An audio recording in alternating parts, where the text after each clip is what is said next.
Kia ora and welcome to Beer Club. I'm Luke and this week we are drinking Tall Poppy from 8 Wired.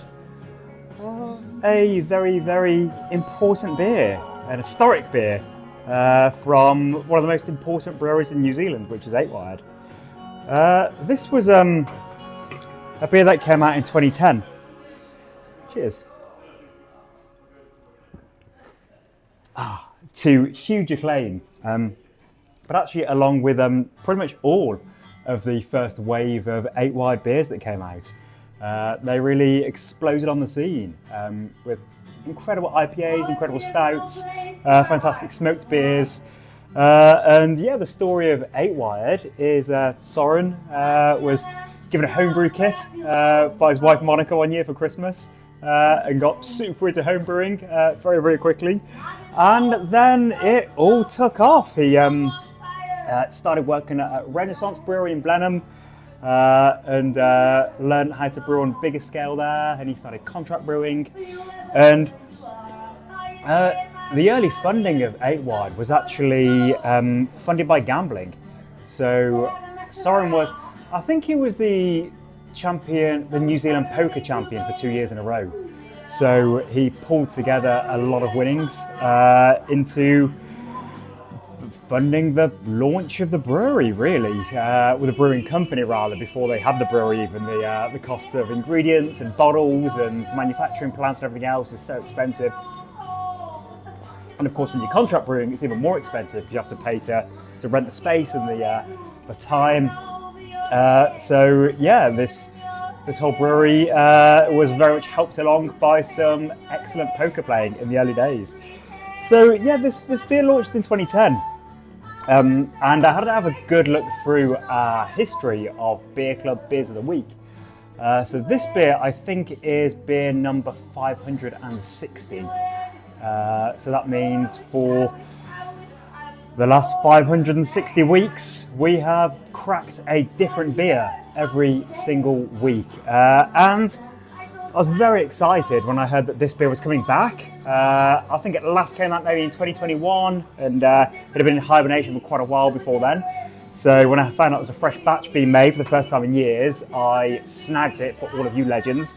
And I think we bought a good chunk of the batch, if not most of the batch, just to make sure that we did not miss out and you did not miss out on this great beer. So yes, I was looking through our records. We had Small Poppy a few years ago, which is their mini version of this, which is also great. Because this is Tall Poppy, it is 7%. It's a big, chewy, red IPA. And there hadn't really been anything like this brewed in New Zealand before. Of course, Søren was very influenced by what's happening in the United States. And red IPAs in 2020 in America were quite a big thing. And yeah, every time I was drinking a red IPA from Garage Project last night, and yeah, every time I drink one that's well made, of course, I think about how lovely the style is, how perfectly it suits if you get those American hops, if you're getting your piney characters and your real, I suppose, yeah, it's tree-like hops. Your kind of cannabis aromas and your dankness really just goes so nicely when you have a blend of lovely red malts, and you've got your caramel flavours in there and your toffee flavours and some different levels of biscuits. So yeah, it's a beer that's easy to muck up, but a beer that is so good when it's done well. And this is about as good as it gets. I think you'd be hard pressed to find a beer farm that does not absolutely love Tall Poppy.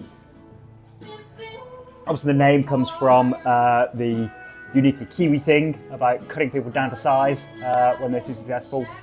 I don't know, I think that happens in a lot of countries. I come from England and people don't like people getting too big for the boots over there either.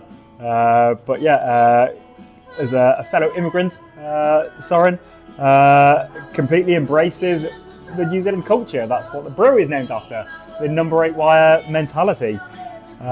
So Yeah, really cool beer, blast from the past. If you drank this in 2010, if you remember trying it when it first came out, do share on our NZ Beer Jokes Facebook page. I'd love to hear your stories.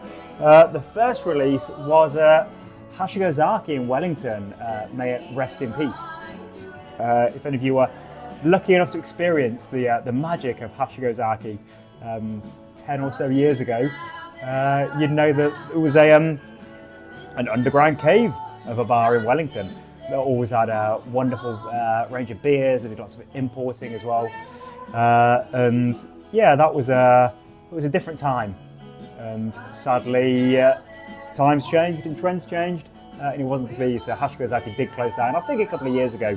But they used to be really famous for supporting small brewers and new breweries and experimental launches and single keg beer launches. So of course this was brewed at very, very small scale, and it was tested, and yeah, when people drank it, it was pretty obvious that some big batches needed to be made. So iconic beer and iconic brewery, and New Zealand's champion brewery, many times awarded in various different competitions internationally and in New Zealand. The breadth of beers that 8 Wide does well is truly astounding. I feel that, well, I feel that I know generally breweries do some things well and some things not so well. And there aren't that many breweries that are a real master of all trades styles. But yeah, when it is 8 Wide, they are that rare phenomenon. Their wild ferment beers are the greatest. Their barrel-aged beers, their imperial stouts, their adjunct stouts, the whole range of European styles. The Brave Old World series has been so fantastic, whether it's an English bitter or a saison. And of course, they also do hoppy beers very well. So more recently, 8 Wide have been doing some really cool stuff with the Brax project, using experimental New Zealand hop varieties. And yeah, you kind of can't go wrong with 8 Wide beers. It's in a way, I'm kind of happy that the brewery has not sold, because I love the beers that they put out, and I'd be concerned that that might change if new people took over. But if you are interested in buying 8 Wide, it was up for sale. They've took it off the market now, because there are lots of breweries for sale around, and it wasn't as though they were selling the brewery because it wasn't doing well and it needed to be liquidated or anything. I think it was for lifestyle reasons. Søren and Monique were, Monique, were considering a sale if they got the right offers. So yeah, as I say, if you're an amazing brewer and business owner and you want to buy 8 Wide, it may still be on the table, so give them a phone call. Alright, I have had a crazy day. We have kicked off Advent calendar work. It's a whole thing coordinating 96 different beers and ciders across our 4 different Advent calendars. So my head is everywhere at the moment. We've received all of our boxes from the box manufacturer today, so we've been hard at work getting all of those built. So it is a bit of a mad time here at Beer Jet Towers, also known as Small Glass Tap Room. So apologies that I'm a little bit late with this video. I need to dash off now and go and write a pub quiz. I'll see you next time. Cheers.